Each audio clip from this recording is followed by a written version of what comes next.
Hello everyone, today we are going to learn basic AutoCAD tips and tricks how to selecting multiple objects.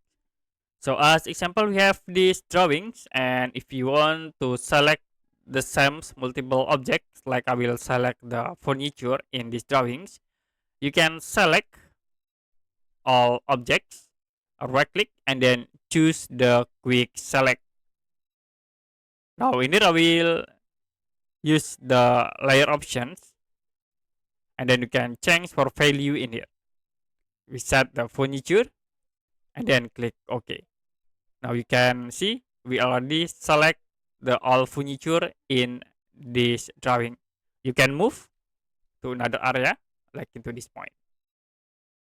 Okay, another example, I will choose this option. So you can go to properties and this block reference as EF door.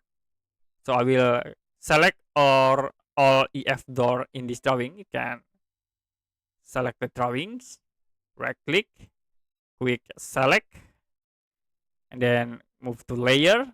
You can select EF door and click OK.